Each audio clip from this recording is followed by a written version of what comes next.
kayak ada kejanggalan-kejanggalan gitu nggak sih? Jangan-jangan begono, jangan-jangan begini. Sampai netizen ada yang komentar, mereka tidak percaya lagi dengan institusi yang bernama Mpok Ii. Ayo dong buka lagi.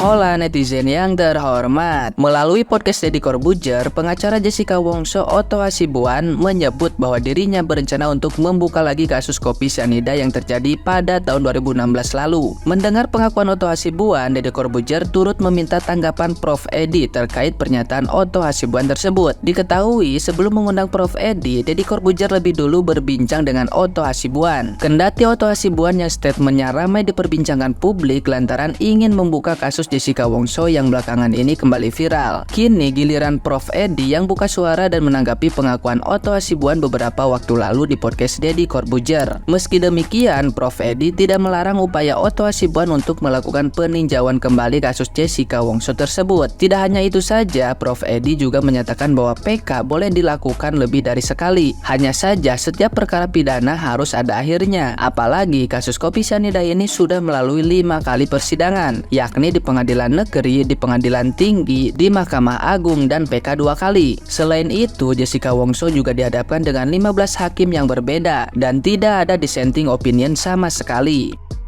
Nah, gimana nih menurut netizen yang maha benar? Silahkan berkomentar ya.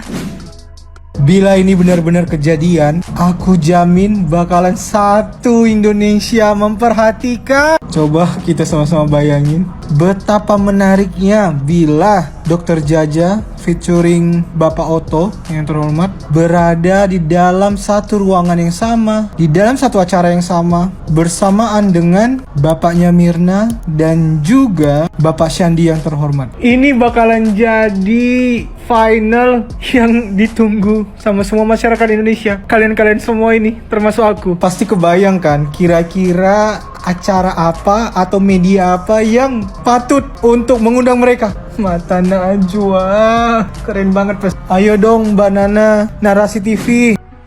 Guys, kalian setuju nggak kalau kasusnya Jessica Wongso ini diangkat dan dibuka lagi oleh pemerintah? Kalau gue sih setuju banget kalau kasus ini dibuka lagi dan diselidiki lagi. Ini dia 5 alasan kenapa kasusnya Jessica Wongso harus di-up lagi, dibuka lagi, dan diselidiki lagi. Disclaimer dulu, ini pendapat pribadi gue ya guys. Alasan yang pertama, menurut Dr. Jaya selaku ahli patologi forensik RSCM, di mana beliau ini adalah dokter yang pertama kali menghandle dari jenazahnya Mirna Salihin ya, dimana beliau juga menemukan warna jenazahnya itu adalah kebiruan, dan itu juga sudah terkonfirmasi berdasarkan pernyataan saudari kembarnya ketika diwawancara di salah satu media televisi ya, bahwa adik kembarnya itu juga menyatakan jenazahnya itu biru bengkak gitu, dan itu juga sesuai dengan pernyataannya Dr. Jaya.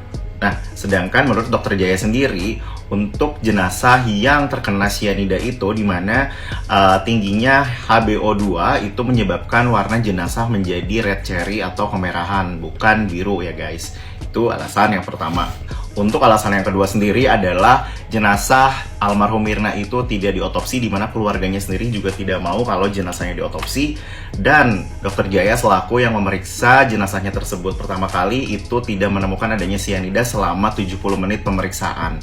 Namun ketika di persidangan itu ada keterangan yang menyebutkan adanya 0,2 mg per liter racun cyanida yang ditemukan gitu. Jadi ini agak sedikit janggal dan kurang make sense, dimana juga Dr. Jaya itu tidak dihadirkan oleh tim JPU. Alasan yang ketiga adalah tidak adanya saksi yang menyaksikan langsung Jessica menyelupkan racun cyanida ke dalam minuman es kopi Vietnamnya. Walaupun pada saat itu ya di 2016 itu seluruh media TV, media massa memframing atau menggiring opini masyarakat bahwa Jessica itu adalah terdakwa yang memang meracun atau memasukkan cyanida ke dalam minuman tersebut gitu. Namun sampai saat ini juga tidak ada saksi dan tidak ada bukti yang jelas gitu terkait tadi kejadian di mana Jessica menyelupkan atau mencampurkan racun cyanida ke dalam minuman es kopi Vietnam. Alasan yang keempat adalah mungkin akhir-akhir ini kalian juga sempat lihat beberapa konten di YouTube dan di TikTok bahwa Reza Indragiri memberikan keterangan beliau menerima suap karena terintimidasi. Di situ juga agak sedikit janggal. Jadi itu bisa jadi salah satu alasan kenapa kasus ini harus diselidiki ulang atau dibuka kembali. Alasan yang kelima sendiri adalah dalam kasus ini ayah Mirna sendiri itu seperti bersikukuh tidak mencari kebenaran siapa pelaku sebenarnya, tetapi beliau lebih ke bersikukuh ingin menjebloskan Jessica ke dalam penjara. Karena di sini pun jadi sangat janggal ya, ketika orang tuanya sendiri itu harusnya mau diotopsi, mencari kebenaran dan lain-lain, ini malah bersikukuh ingin Jessica dimasukkan dan dijebloskan ke dalam penjara. Nah, itu dia 5 alasan tadi. Menurut gua pribadi ya, ini disclaimer, ini pendapat gua pribadi yang memang bisa jadi alasan yang kuat agar kasus ini dibuka kembali. Kalau kalian punya alasan lain yang kuat, yang mau di-share boleh di komen-komen di comment section ya guys.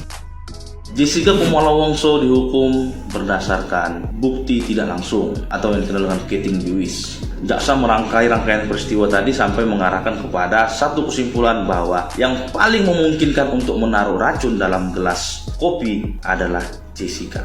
Oke, namun bukti tidak langsung tersebut juga belum sempurna, belum bisa 100% sempurna karena tidak dicari asal muasal cyanida ini. Itu yang pertama, harus dicari dong, benar nggak pada waktu sebelumnya Jessica ada membeli cyanida, betul tidak Jessica ada menguasai cyanida, betul tidak setelah itu Jessica ada membuang cyanida dan sebagainya. Itu kunci utamanya, itu tidak ada ditemukan. Baru pertama kejadian dalam pembunuhan dengan racun tidak diotopsi korban, hanya diambil sampel-sampel tertentu. Artinya sejak awal presumption of innocence tadi sudah tidak dikedepankan, asas praduga tidak bersalah tadi sudah tidak dikedepankan. Kenapa demikian? Karena sejak awal penegak hukum sudah memiliki kesimpulan bahwa ini korban mati karena diracun cyanida dan racun tersebut yang menaruh adalah Jessica. Maka sampel,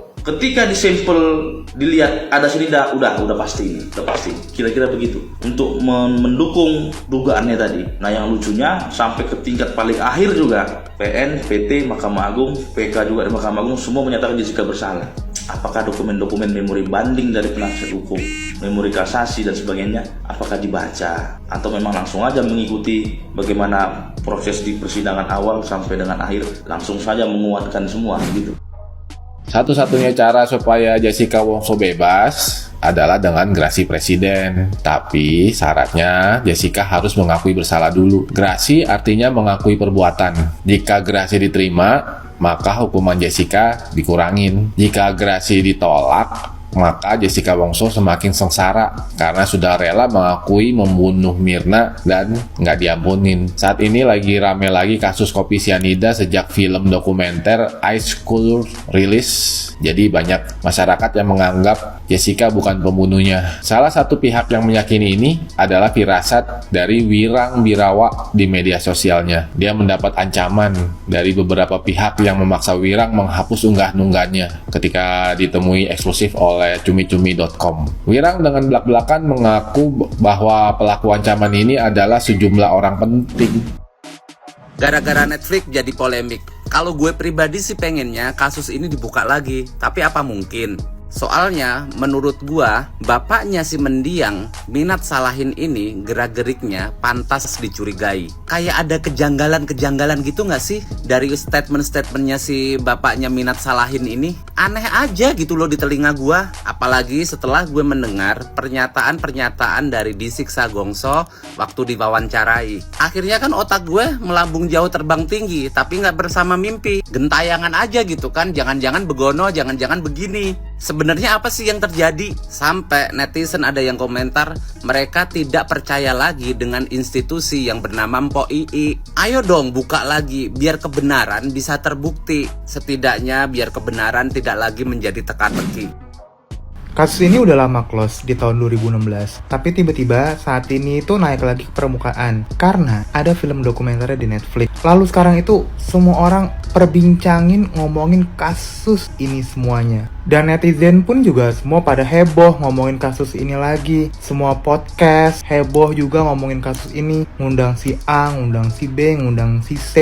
Gue cuma mau bilang, sama netizen. Yuk kita lihat lagi, akhir-akhir ini itu ada kasus besar apa sih sampai-sampai dengan adanya kasus Jessica Wongso ini yang up ke permukaan lagi, kasus ini tuh tiba-tiba hilang, gak diperbincangkan lagi. Coba kalian semua lihat lagi, ada kasus besar apa yang ada akhir-akhir ini.